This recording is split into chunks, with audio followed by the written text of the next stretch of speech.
আমরা ছোটবেলা থেকে শুনে এসেছি কন্যা নাকি পিতার গোত্র গ্রহণ করে না, কিন্তু কেন? এটা কি শুধু একটা ধর্মীয় রীতি, নাকি এর পেছনে কিছু বিজ্ঞান আছে যা আপনাকে সত্যিই অবাক করে দেবে? আজকের ভিডিওতে আমরা জানবো বৈদিক যুক্তি আর আধুনিক জিন বিজ্ঞান দুটো মিললে কিভাবে বেরিয়ে আসে এক অবিশ্বাস্য সত্য। মানুষের গুণসূত্র নিয়ে বিজ্ঞান খুব স্পষ্টভাবে বলে নারী ইকুয়াল টু XX আর পুরুষ ইকুয়াল টু YX। কন্যা যখন জন্মায় তখন এক X আসে মায়ের কাছ থেকে আর এক X আসে পিতার কাছ থেকে, কিন্তু পুত্রের ক্ষেত্রে Y গুণসূত্র আসে শুধুই পিতার কাছ থেকে, কারণ মায়ের শরীরে Y নেই। এখানেই লুকিয়ে আছে গোত্র ব্যবস্থার বৈজ্ঞানিক রহস্য। Y গুণসূত্রের একটি আশ্চর্য বৈশিষ্ট্য আছে, এটা প্রায় 95% অপরিবর্তিত অবস্থায় পিতার থেকে পুত্রে চলে যায়।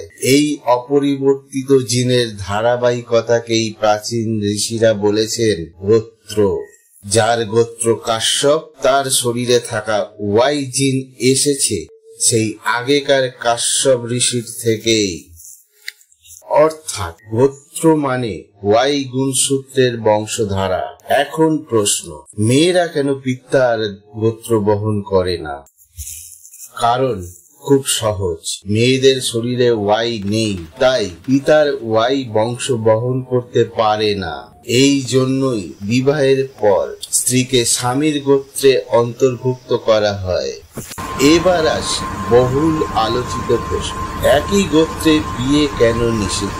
কারণ একই গোত্র মানে একই জিনের বংশ। একই জিন যখন বারবার মেশে তখন ঘটে জন্মগত রোগ বাড়ে, মানসিক সমস্যা তৈরি হতে পারে, শারীরিক দুর্বলতা দেখা দেয়, সন্তানের জিনে বৈচিত্র্য কমে যায়। আধুনিক জিন বিজ্ঞানে এটাকে বলা হয় ইনব্রিডিং ডিসপ্রেশন। অর্থাৎ ঋষিরা শুধু আচার বানাননি, তারা জেনেটিক্সও জানতেন।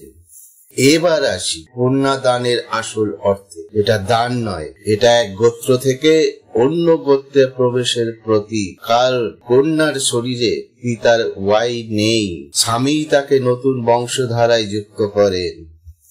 আর 7 জন্মের সম্পর্ক কি? পিতার Y জিন বহু প্রজন্ম ধরে অপরিবর্তিত থাকে বলেই বংশের জিন 1000 বছর ধরে এক সম্পর্ক গড়ে তোলে।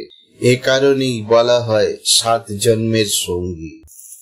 তাই গোত্র ব্যবস্থা কোনো কুসংস্কার ছিল না, এটা ছিল খাঁটি জেনেটিক্স বিজ্ঞান। আজকের আধুনিক জিন বিজ্ঞান যা প্রমাণ করেছে, আমাদের ঋষিরা সেই সত্য 1000 বছর আগেই জানতেন। ভিডিওটি যদি ভালো লাগে একটি লাইক দিও, কমেন্ট করে জানাও আজ নতুন কি জানতে পারলে। আর এমন বৈজ্ঞানিক ব্যাখ্যা পেতে চাইলে চ্যানেলটিকে সাবস্ক্রাইব করে পাশে থেকো। ধন্যবাদ।